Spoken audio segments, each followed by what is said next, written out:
All right guys, so let's take a second to talk about chicken stock. So for me, chicken stock is one of those things that I love to have at home all the time because I use it in so many different facets of cooking. For me, a good chicken stock is a good foundation to a lot of other things. A lot of sauces, gravies, soups, reductions, anything that I'm making, I want to have the best version of stock that I can use because it's going to make all the food that I make at home a lot better. A lot of times people ask, what makes restaurant food better? We take the time to do the little things. So with that being said, let's get into it. I'm going to show you my recipe for stock.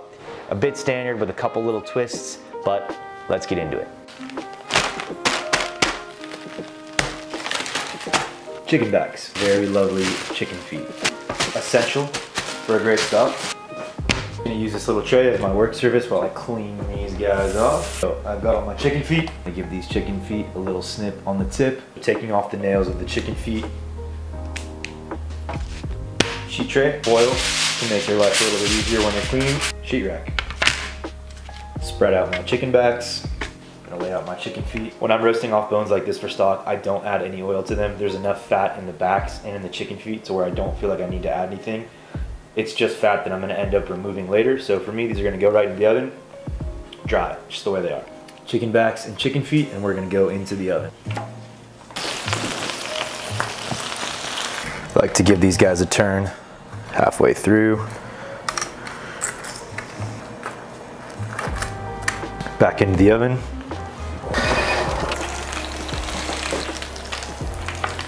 These beauties.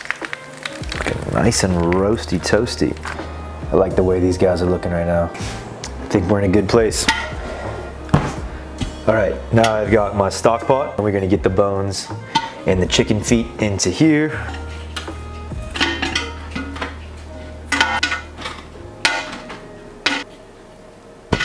Submerge these guys completely with cold water.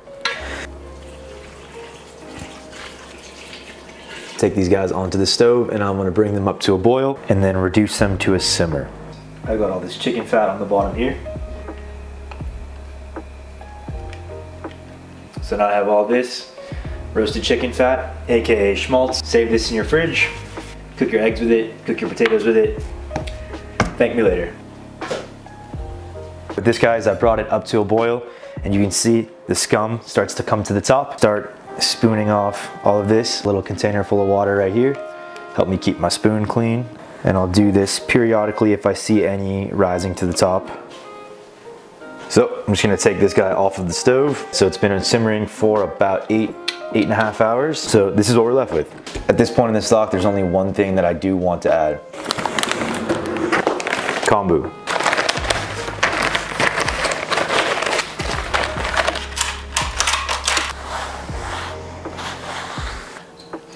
Kombu.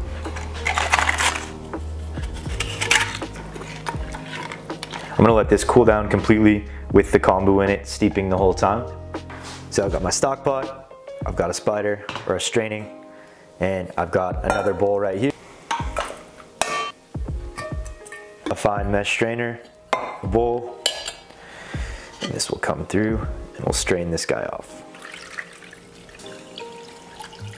I like to deli them up into big deli containers.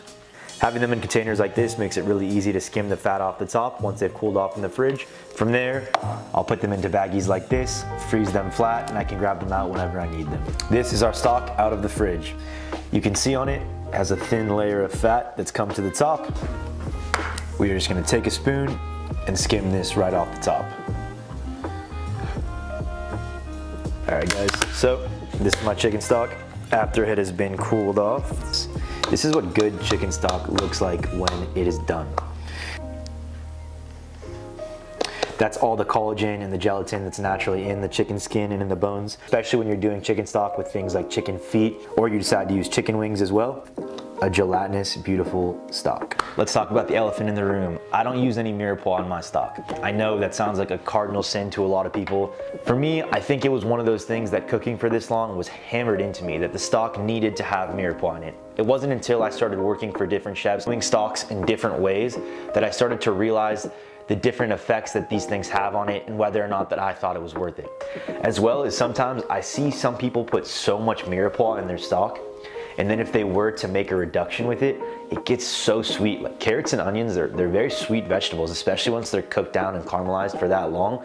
All that flavor comes out, all that sugar comes out from them. And what you can be left with is just too sweet of a stock for me. So to take a second to talk about kombu, the way I look at kombu is natural MSG, something that enhances the flavors of everything else. So if you guys are worried that when you're having this stock that it's gonna taste like seaweed, it doesn't, I promise you. What it does do is it's gonna take those chicken flavors and just turn them up, make them a little stronger, make them a little bit better. What I want in a chicken stock is just pure chicken flavor. Anything else I can add later on. Try different ways of making stock and assess for yourself whether or not you think this is the way you like it. But the way I see it, there are no rules when making stock. Do whatever works best for you. The only thing that I will never do when making stock is season my stock ahead of time. After you're done cooking a stock, if you add salt, what you're doing is you're removing an element of control.